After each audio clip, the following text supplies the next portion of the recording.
தாய்மொழியில பேசணும், தாய்மொழியில சிந்திக்கணும் அப்படிங்கிறது மி அ மிக முக்கியமானது.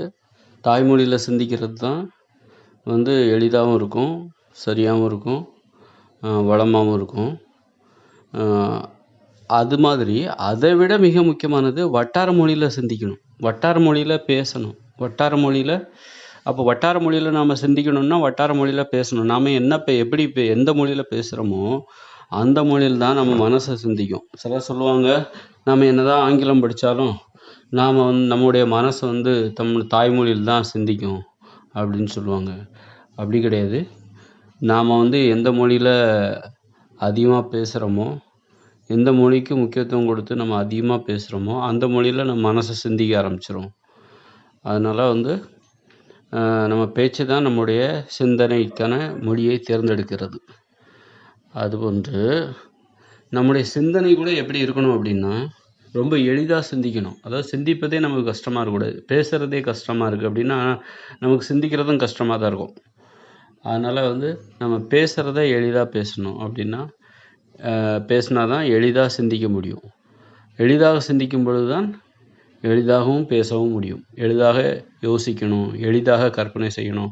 நம்ம மனதின் செயல்பாடுகள் எளிதாக இருக்கணும். அப்படின்னா அது நம்ம வட்டார மொழியில் இருக்கணும். முதல்ல தாய்மொழியில் இருக்கும். அது தாய்மொழியில் இருக்கணும். அதையும் கடந்து என்ன போகணும், இன்னும் ஆழமாக போகணும். எங்கன்னா வெறுமனே தாய்மொழியில் சிந்தித்து விட்டாலே எல்லாமே சரியாகிவிடுது. வெறுமனே தாய்மொழியில் பேசிட்டாலே நாம் சிறப்பானவர்களாக ஆகிவிட முடியாது. வட்டார மொழியில் சிந்திக்கணும், வட்டார மொழியில் பேசணும்.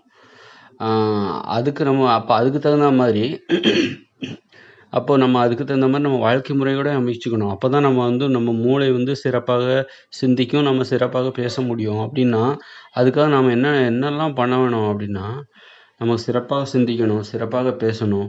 நம்முடைய எண்ணங்கள், யோசனைகள், கற்பனைகள் இது எல்லாமே ரொம்பவும் சிறப்பாகவும் எளிமையாகவும் இருக்கணும், அதே சிறப்பாகவும் இருக்கணும், வளமையாகவும் இருக்கணும். அப்படின்னா அதுக்கு தகுந்த மாதிரி நாம் என்ன பண்ணணும், நாடோடிகளாக அலையிறத நிப்பாட்டணும். திருநெல்வேலியில் இருக்கிற ஒருத்தன் ஒரு குடும்பம் சென்னைக்கு குடியேறுறதும், வெளிநாட்டுக்கு போகிறதும், இந்த மாதிரியான நாடோடித்தனமான நகர்வுகள், குடியேற்றங்கள் இதெல்லாம் என்னென்னா வட்டார மொழியில் சிந்திப்பதை நமது மூளையிலிருந்து அகற்றிவிடும். அந்த சிந்தனை ஓட்டத்தை மூளையிலிருந்து அகற்றிவிடும். அப்போ மூளை கஷ்டப்பட்டு சிந்திக்க ஆரம்பிச்சிடும். கலப்பு ஏற்படுது. ஒரு வட்டார மொழி, திருநெல்வேலி வட்டார மொழி, திருநெல்வேலியில் உள்ள ஒருத்தர் வட்டார மொழியில் பேசிகிட்டு இருக்காரு. அவர் பிழைப்புக்காக என்ன பண்ணுறாரு, பிழைப்புக்காக சென்னைக்கு போகிறாரு அல்லது கோயம்புத்தூருக்கு போகிறாரு. அங்கே உள்ள மொழி வட்டார மொழியோட ஒரு கலப்பு ஏற்படுது. அப்போ புதுவிதமான ஒரு பேச்சு உருவாகுது. இது எல்லாமே கடினமானது. எப்படி தாய்மொழியில் பேசுகிற ஒருத்தர் ஆங்கிலத்தில் பேசுகிறார் அப்படின்னா அது எந்தளவுக்கு கடினமானதோ, அது மாதிரி ஒரு வட்டார மொழியில் பேசுகிற ஒருவர் இன்னொரு பகுதிக்கு சென்று குடியேறும் பொழுது அந்த வட்டார மொழியில் பேச அவர் முயற்சிக்கிறார். ஏன்னா நம்ம இன்னொரு இடத்துக்கு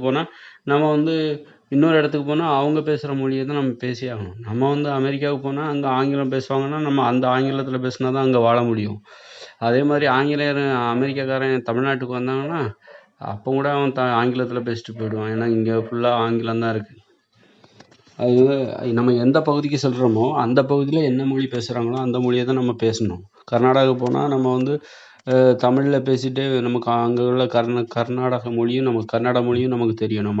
கேரளாவுக்கு போகிறோமா அங்கே உள்ள கேரளா மொழியும் நமக்கு தெரியணும். அப்போ தான் அங்கே நம்ம ஒழுங்காக நம்முடைய வாழ்க்கை எளிதாக இருக்கும். அது மாதிரி தான்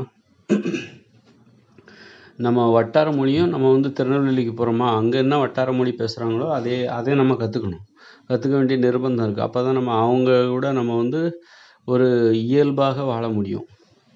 இல்லைன்னா நம்ம வித்தியாசமாக இருக்கும். நாம் திருநெல்வேலி பாஷையிலே பேசணுன்னா அவங்க நம்மளை எல்லோரும் வித்தியாசமாக பார்ப்பாங்க.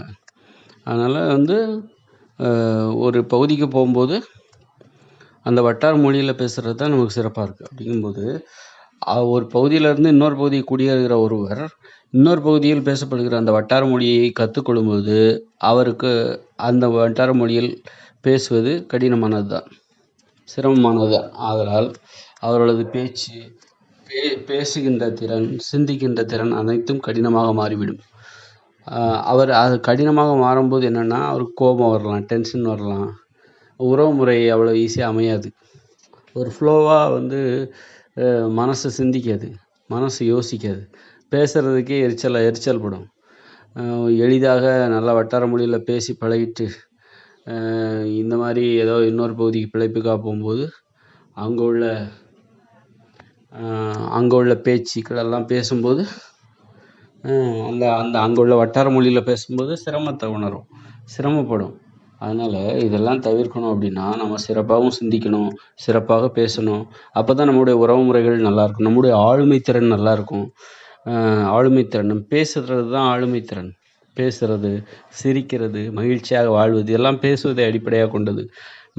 பேசுவதை அடிப்படையாக கொண்டது. மகிழ்ச்சியாக வாழ்வது என்பது பேசுவதை அடிப்படையாக கொண்டது. அதனால் நம்ம மகிழ்ச்சியாக வாழ்வது தான் நம்முடைய ஆளுமை திறன்.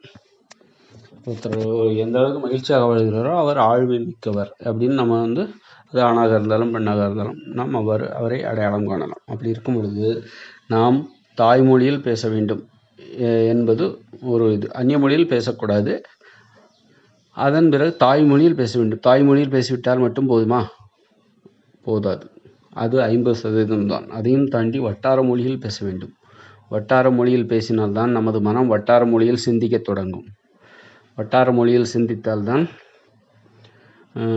நமது சிந்தனை சிறப்பாக அமையும்.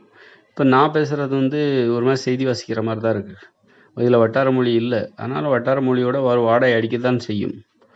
அது மாதிரி நானும் வட்டார மொழியில் பேசுகிறதுக்கு தயக்கமாக இருக்குது. நான் இந்த உண்மையை சொல்கிறேன். நானே இந்த ஆடியோ படும்போது நான் வட்டார மொழியில் பேசலை. ஆனால் தனிப்பட்ட முறையில் நான் அதற்கான முயற்சிகள் எடுக்கிறேன். அது எந்த அளவுக்கு பொருத்தமாகவும் இருக்கும். நான் அந்த பகுதிக்கே போய் என்னுடைய பிறந்த ஊருக்கே நான் போய் அங்கே நான் என்னுடைய வட்டார மொழியில் பேசும்போது அது அந்த அளவுக்கு வித்தியாசமாக இருக்காது. அதனால் இன்னும் நான் சின்ன வயசில் எங்கள் ஊர்க்காரங்க பேசின வட்டார மொழி இன்றைக்கி நான் எங்கள் ஊருக்கு போனால் அங்கே கொஞ்சம் குறைஞ்சிருச்சு. அல்லது சின்ன வயசில் கொஞ்சம் பாமரத்தனமாக கூட இருக்கலாம், வன்முறை கலந்திருக்கலாம். இப்பொழுது கொஞ்சம் நாகரிகமாக மாறி இருக்கலாம். எனது பகுதியைச் சேர்ந்த அந்த வட்டார மொழி அதுதான் என்னுடைய தாய்மொழி. அந்த தாய்மொழி இப்பொழுது கொஞ்சம் நாகரிகமாகவும் சீர்திருத்தங்களை ஏற்றுக்கொண்டதாகவும் வன்முறை குறைவாகவும் அது மாறியிருக்கலாம். ஆதலால் நாம் தாய்மொழியில் சிந்திப்பது மட்டும் போதாது, தாய்மொழியில் யோசிப்பது மட்டும் போதாது, வட்டார மொழியில் யோசிக்க வேண்டும். அப்படி என்றால் நாம் நாடோடியாக வாழ்வதை தவிர்க்க வேண்டும். சொந்த ஊரை விட்டு வேறு தொலைவில் உள்ள ஒரு ஊருக்கு சென்று குடியேறுவதை நாம் விரும்பக்கூடாது. சொந்த ஊரில் தான் நாம் குடியேற வேண்டும். அப்பொழுதுதான் நமது மனம், நமது சிந்தனை, யோசனை, பேச்சு அனைத்திலும் ஒரு வட்டார இயற்கையான ஒரு வட்டார வழக்கு அமையும். அப்பொழுது நம்முடைய வாழ்க்கை எளிதாகவும் சிறப்பாகவும் வளமாகவும் அமையும். வட்டார மொழியில் பேசுவோம், தாய்மொழியில் பேசுவோம், தாய்மொழியில் சிந்திப்போம். அதன் பிறகு தாய்மொழியை அடிப்படையாக கொண்ட வட்டார மொழியில் பேசுவோம், வட்டார மொழியில் சிந்திப்போம். வட்டார மொழியில் பேசினால்தான் வட்டார மொழியில் நமது மனம் சிந்திக்கும். நன்றி. இந்த வீடியோ பிடிச்சிருந்தா ஷேர் பண்ணுங்கள். நன்றி. சப்ஸ்கிரைப் பண்ணுங்கள்.